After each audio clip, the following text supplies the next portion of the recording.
Welcome to the bird media. నేను మీ పవన్ కృష్ణమూర్తి. రాజకీయాల్లో ముఖ్యంగా తెలంగాణ రాజకీయాల్లో ఫోన్ ట్యాపింగ్ కేసు అనేది ఎంత వేడి పుట్టిస్తుందో చూస్తూనే ఉన్నాం. ఇక ఈ కేసుకి సంబంధించి సిట్ విచారణకి బీఆర్ఎస్ వర్కింగ్ ప్రెసిడెంట్ మాజీ మంత్రి కేటీఆర్ ఇవాళ హాజరైన తర్వాత తెలంగాణ భవన్లో దానికి సంబంధించినటువంటి ప్రెస్ మీట్ కూడా పెట్టారు. సో ఈరోజు విచారణకు రావాలంటూ నిన్న నోటీసులు ఇవ్వడం, ఆ క్రమంలో ఆయన విచారణకు వెళ్ళడం, విచారణకి వెళ్ళి ఆయన చేసినటువంటి వ్యాఖ్యలు ఇవన్నీ చూసాం.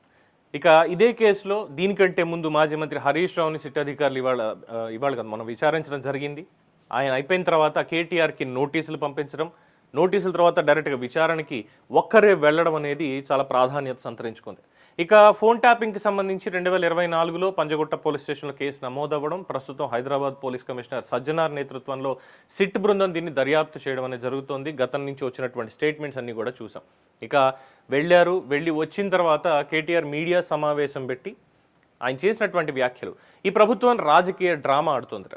కేసీఆర్ సైనికులుగా ఉద్యమం నుంచే ఉద్భవించంట. ఆనాడు కేంద్ర రాష్ట్ర ప్రభుత్వాలతో రాష్ట్రం కోసం సుదీర్ఘంగా కోట్లాట చేశాం. రాష్ట్రం వచ్చింది, కేసీఆర్ ముఖ్యమంత్రి అయ్యారు, నేను మంత్రిని అయ్యాను. 10 ఏళ్లలో రాష్ట్రం కోసం ఎంతో పనిచేశాం. మేము ఎప్పుడూ టైంపాస్ రాజకీయాలు చేయలేదు.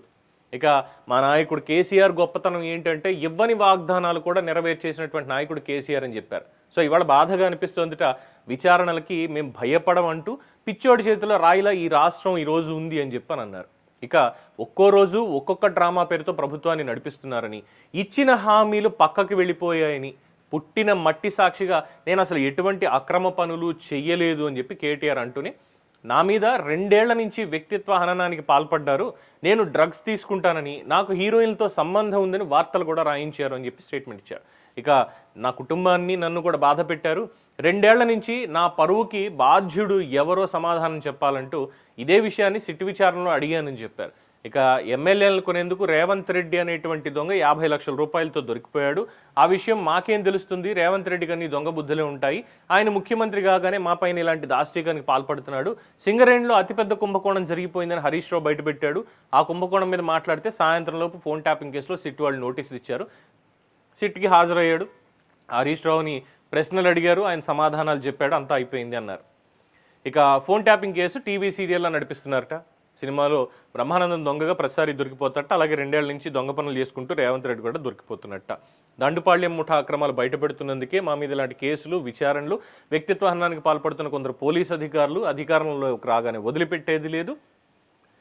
అర్జునుడి కన్ను పక్షి మీద ఉన్నట్టు మేము మాత్రం కాంగ్రెస్ పార్టీ ఇచ్చిన హామీల మీదే పోరాడుతూ ఉంటాం. This is what KTR given the statements in press meet.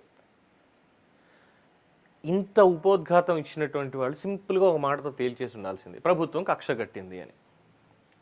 పైగా ఇంకొకటి, కేటీఆర్ చేసినటువంటి ఇంకొక కొన్ని వ్యాఖ్యలు ఉన్నాయి. ముఖ్యంగా పోలీసులే ఫోన్ ట్యాపింగ్ చేశారు, మేము కాదు అంటే, అధికారంలో ఉన్నటువంటి మంత్రిగా ఉన్నటువంటి కేటీఆర్ కానీ, హరీష్ రావు కానీ, కేసీఆర్ కానీ, వాళ్ళ మంత్రివర్గం కానీ ఎవ్వరూ ఫోన్ ట్యాపింగ్ చేయలేదు. కేవలం పోలీస్ యూనిఫామ్ వేసుకున్నటువంటి అధికారులే ఫోన్ ట్యాపింగ్ చేశారు. Central government, central home ministry phone tapping ఏ విధంగా అయితే చేస్తుందో, దేశ భద్రతకు సంబంధించి, దేశ అంతర్గత భద్రతకు సంబంధించి ఇంటెలిజెన్స్ వివరాలు ఏ విధంగా కనుక్కుంటూ ఉంటారో, మేబీ రాష్ట్ర ప్రభుత్వాన్ని కోల్చడానికి చేసేటువంటి కార్యక్రమాల మీద పోలీసులు నిఘా పెట్టి ఉండొచ్చు. పోలీసులు సంఘ విద్రోహ శక్తుల మీద నిఘా ఎలా అయితే పెడతారో అలాగే చేసి ఉండొచ్చేమో.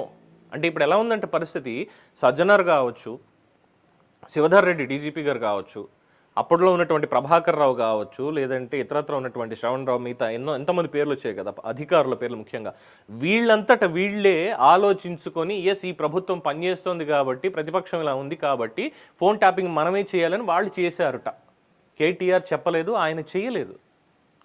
ఇది ఎలా ఉందంటే, మేము అధికారంలో ఉన్నా మా చేతుల్లో వ్యవస్థలు ఉండవు, అంతా వాళ్ళ చేతుల్లోనే ఉంటుందని తప్పించుకునేటువంటి ప్రయత్నం అంటున్నారు చాలామంది విశ్లేషకులు. As simple as that. హీరోయిన్లతో లింక్ పెట్టారని, డ్రగ్స్ తీసుకుంటున్నారని, ఇంకోటని, ఇవన్నీ స్టేట్మెంట్స్ ఇచ్చారు. సరే, అవన్నీ వ్యక్తిత్వ హననం కింద వచ్చాయని అనుకుందాం ఫర్ అన్ ఇన్స్టాన్స్. మరి రేవంత్ రెడ్డికి సంబంధించి కూడా ఫోన్ ట్యాపింగ్ అనేటువంటి అంశం ఆ రోజు కూడా వచ్చిందిగా. ఏదైతే ఓటుకి నోటు కేసు మాట్లాడుతున్నారో, స్టీఫెన్సన్ ఏమయ్యారు? స్టీఫెన్సన్ స్టేట్మెంట్ ఏమైంది? 50 లక్షల రూపాయలు తీసుకున్నారు అన్నటువంటి వీడియో బయటికి రావడానికి ఎవరు టార్గెట్ ఫిక్స్ చేసుకొని ట్రాప్ చేస్తే రేవంత్ రెడ్డిని పట్టుకోగలిగారు అక్కడ? As simple as that. ఎందుకంటే బీఆర్ఎస్ గెస్ట్ హౌస్లో బీజేపీ నేతలు వచ్చి వాళ్ళతో కూర్చొని ప్రలోభాలకు గురి చేసి వాళ్ళని ఎమ్మెల్యేలను కొనడానికి చేశారు అని స్టింగ్ ఆపరేషన్ చేశారు అన్నారు. సో అప్పుడు కూడా అలాగే హైకోర్టులో ఉన్నటువంటి జడ్జీలు కూడా మా ఫోన్లు ట్యాప్ అవుతున్నాయని చెప్పి మా అధికారులు చెప్తున్నారు అన్నారు. మరి దానికి సంబంధించి కూడా అప్పుడు పోలీస్ అధికారులు చేశారు. అంటే ఏ తీర్పులు వాళ్ళు ఇస్తారు, ఎవరితో మాట్లాడుతున్నారు అనేటువంటిది. మరి కేటీఆర్ దగ్గర వీటి సమాధానాలు ఉన్నాయా? ఇది ఒక ఎత్తు. హరీష్ రావు గారికి ముందు నోటీసులు ఇచ్చారు, వెళ్ళారు, మాట్లాడారు, అయ్యింది. తర్వాత కేటీఆర్కి నోటీసులు వెళ్ళారు. తెలంగాణ భవన్ దగ్గర భారీ భద్రతతోటి కూర్చోబెట్టి ప్రెస్ మీట్లు అన్నీ అయిపోయాయి. మరి ఇప్పుడు అధికారులను అడుగుతా ఉన్నారు, ఏం అడిగారు అనేది కూడా బయటికి రావాల్సినటువంటి అవసరం ఉంది. అయిన తర్వాత after that next target KCR. Phone tapping కేసులో ముఖ్యమంత్రికి తెలియకుండా ఏం జరుగుతుంది? ఆయన ప్రమేయం లేకుండా, ఆయన అనుమతులు లేకుండా నిజంగానే ఇదంతా చేయగలరా? వీటన్నిటి మీద కూడా డిస్కషన్ జరుగుతుంది. అలాగే కేటీఆర్కి నోటీసులు వచ్చిన వెంటనే ఎర్రవెల్లిలో ఉన్నటువంటి ఫామ్ హౌస్లో హరీష్ రావు, కేటీఆర్, కేసీఆర్ ముగ్గురు సీక్రెట్గా సమావేశమయ్యారు. సీక్రెట్గా ఇన్ ది సెన్స్ ఇంకా మిగతా వాళ్ళు ఎవరు లేకుండా వీళ్ళ ముగ్గురు మాత్రమే ఏకాంతంలో మాట్లాడుకున్నారు అనేది వాళ్ళ పార్టీ వాళ్ళ దగ్గర నుంచి వస్తున్నటువంటి సమాచారం. ఎందుకంటే హరీష్ రావుకి సిట్ ఎదురైంది కాబట్టి, వాళ్ళు విచారించారు కాబట్టి, విచారణలో ఏమేం మాట్లాడాను, వాళ్ళు నన్ను ఏమడిగారు, కేటీఆర్ని అడిగేటువంటి ప్రశ్నలు ఏమై ఉండొచ్చు అంటే ముందే ప్రిపరేషన్ కోసం అని. సో ఇక్కడ వీళ్ళిద్దరిది అయిపోయిన తర్వాత మళ్ళీ ఇంకొకసారి ప్రెస్ మీట్ అయిపోయింది, మళ్ళీ వెళ్తారు ఏకాంతంగా కూర్చుని. రేపన్న రోజు కేసీఆర్కే ఈ నోటీసులు వెళితే తర్వాత ఏంటి అనే దాని మీద ప్రస్తుతం సస్పెన్స్ ఉంది. ఒకవేళ కేసీఆర్కి నోటీసులు ఇస్తే మరి ఆయన వెళ్ళి సమాధానాలు చెప్తారా, లేదు కోర్టుకి వెళ్ళి నన్ను ఎలాగ ఫోన్ కేసుల్లో ఇరికిస్తారు, లేదంటే ఒక ముఖ్యమంత్రిగా నేను నా డ్యూటీ చేస్తే దానికి నన్ను ఇలా ప్రశ్నిస్తారా అని చెప్పి కేసు ఏమైనా వేస్తారా? వేచి చూడాల్సిందే. చూద్దాం. ఫోన్ ట్యాపింగ్ కేసు నిజంగా కేటీఆరే కాదు, కాంగ్రెస్ నేతలు కూడా అంటున్నారు ఏదో సాగుతోంది అన్నట్టుగా. రేవంత్ రెడ్డి ఏమో నేనేం కక్షపూరితంగా వ్యవహరించట్లేదు, కక్షపూరితంగా వ్యవహరించే వాళ్ళం అయితే వచ్చిన 6 నెలల్లోనే మొత్తం వీళ్ళందరినీ ముందు తీసుకెళ్లి జైల్లో పెట్టుండేవాళ్ళం. అటువంటి ఉద్దేశాలు లేవు కాబట్టే పద్ధతి ప్రకారం ముందుకెళ్తున్నామని ఆయన అంటున్నారు. సో ఎవరిది ఇక్కడ కరెక్ట్? రేపు కేసీఆర్కి నోటీసులు వెళ్ళిన తర్వాత కూడా ఇదే కైండ్ ఆఫ్ స్టేట్మెంట్స్ వస్తాయా? వేచి చూడాల్సిందే. దీని మీద మీ అభిప్రాయాన్ని కామెంట్స్ రూపంలో తెలియజేయండి. చూస్తూనే ఉండండి ది బర్డ్ మీడియా.